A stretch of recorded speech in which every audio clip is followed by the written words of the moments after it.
नमस्कार। कभी सोचा है कि भारतीय रेलवे जैसे इतने बड़े संगठन में जब किसी कर्मचारी पर कदाचार का आरोप लगता है तो असल में होता क्या है? आज हम इसी पूरी प्रक्रिया को चलाने वाले नियमों को यानी रेलवे सेवक अनुशासन और अपील नियमों को बारीकी से समझने वाले हैं। ये एक ऐसा सवाल है जो जाहिर है थोड़ी चिंता पैदा करता है। पर अच्छी बात यह है कि इसके लिए एक बहुत ही खास और औपचारिक प्रक्रिया बनी हुई है जिसका पालन करना ही पड़ता है। इस प्रक्रिया को समझना कर्मचारी और संगठन दोनों के लिए बहुत जरूरी है। तो चलिए देखते हैं कि ये सब शुरू कैसे होता है। तो देखिए, ये जो पूरी प्रक्रिया है ना, ये एक ही बड़े कानूनी ढांचे के तहत चलती है। ऐसा नहीं है कि कुछ भी मनमाने ढंग से हो जाए, नहीं। ये सब एक नियम पुस्तिका पर आधारित है जिसे सबके लिए निष्पक्ष बनाने के लिहाज से ही तैयार किया गया है। ये जो नियम हैं 1968 से चले आ रहे हैं और इनका मकसद सिर्फ सजा देना नहीं है। इनका मुख्य लक्ष्य है एक ऐसी प्रक्रिया बनाना जो संरचित हो, मतलब सबको पता हो कि क्या होने वाला है, अनुमानित हो ताकि कोई हैरानी न हो, और सबसे जरूरी निष्पक्ष हो ताकि प्रशासन और कर्मचारी दोनों के साथ इंसाफ हो सके। अच्छा, तो ये जानना जरूरी है कि ये नियम ज्यादातर रेलवे कर्मचारियों पर तो लागू होते हैं, पर कुछ अपवाद भी हैं। जैसे रेलवे सुरक्षा बल यानी आरपीएफ, उनके लिए अपने अलग नियम और कानून हैं। अक्सर लोगों को एक गलत फहमी होती है कि अनुशासनात्मक मामला सीधा सजा से शुरू होता है, पर असल में ऐसा नहीं है। मामला अक्सर एक अस्थायी उपाय से शुरू होता है जब तक कि तथ्यों को इकट्ठा किया जा रहा हो, और इसी पहले कदम को कहते हैं निलंबन। ये बात अच्छी तरह समझ लेनी चाहिए कि निलंबन कोई सजा नहीं है। ये तो बस एक अस्थायी कदम है जब कोई जांच चल रही हो, और इसे सिर्फ नियम 5 में बताई गई कुछ खास और गंभीर स्थितियों में ही इस्तेमाल किया जा सकता है। यहाँ एक बहुत ही दिलचस्प अवधारणा आती है, डीम्ड सस्पेंशन की।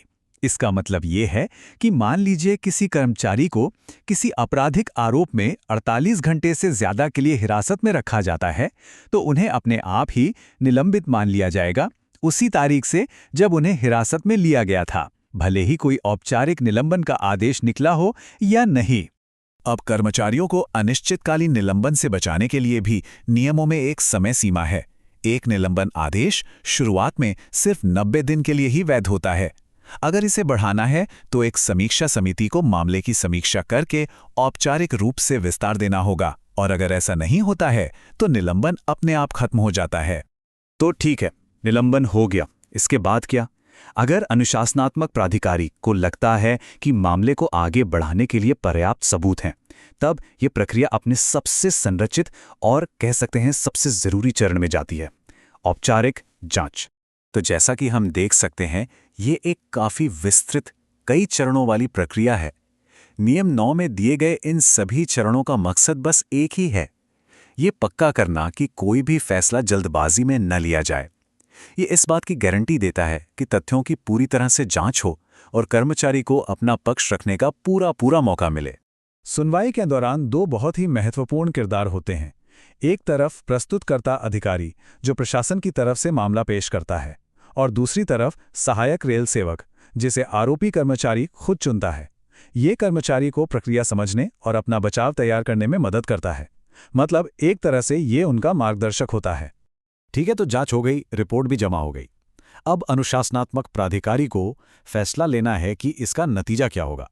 डी&ए नियमों में दंड को 2 अलग-अलग श्रेणियों में बांटा गया है, छोटी और बड़ी।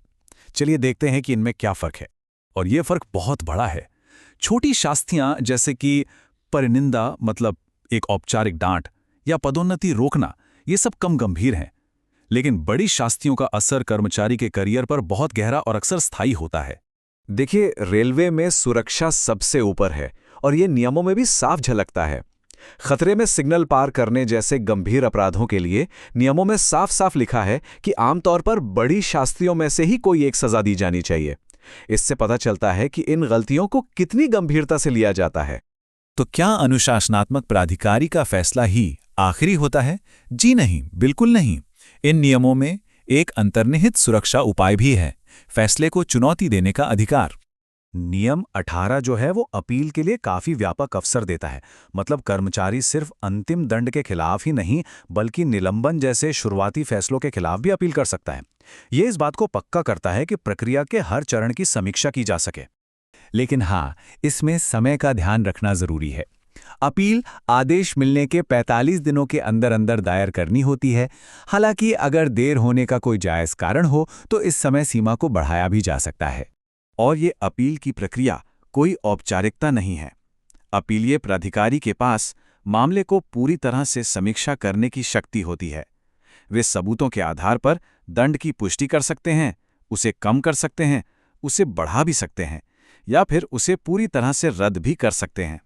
तो आखिर में ये जो रेलवे सेवक अनुशासन और अपील नियम है, ये एक संरचित ढांचा तो देते हैं जिनका मकसद निष्पक्षता सुनिश्चित करना है, पर नियम तो आखिर में शब्द ही हैं।